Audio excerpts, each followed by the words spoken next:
I was only pastor of one church. It was called the Grafenberg Baptist Church, Route 2, Waddy, Kentucky. As far as we know, there was no Route 1.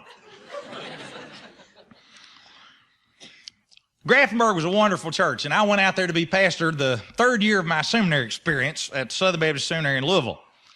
And a group of men from the church came to move Eleanor and me and our two sons, Perry and Toby, from Seminary Village, which is sort of God's warning to you for what will happen if you don't follow him obediently.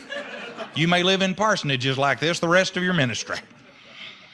In fact, if it hadn't been for termites holding hands, we would have had no walls. Place was held together with thick paint and prayer. That was it. Moved from Seminary Village out to Grafenberg, Route 2 Waddy, and they took us out there, moved our furniture in a cattle truck that had not been hosed out. Almost had to sell our sofa. It was just terrible. In fact, we had the only living room in the country that smelled like the dairy barn. It was just awful.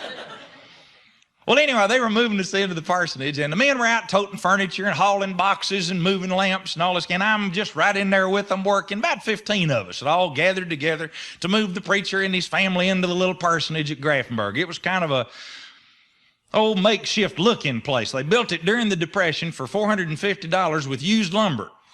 We had cracks in the floor you could throw a cat through. I mean, it was just strange.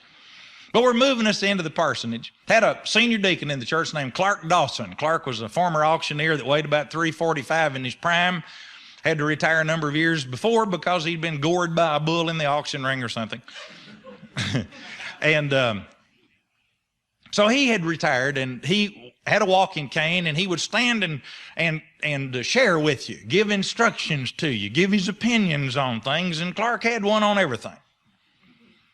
Well, I knew about Clark, and we had heard about each other a bit from a former pastor, so I had a good attitude toward him. He's a wonderful, fun man. And he was standing out here leaning on his walking cane while we're hauling furniture inside. And as I was going by him once with the other end of a big chair or something like that, Clark said, "Preacher, I hope you're going to be with us a while." So I kind of jabbed at him a little, and I said, "Well, Clark, with your help, I can probably make it." And he grinned, and he said, "Well, I tell you, we had one preacher out here, Brother Grady, that moved around from one church to the other, and so often that every time a pickup truck drove up in his driveway, every chicken he had ran out and laid down in the yard and crossed his legs to get tied up for the trip."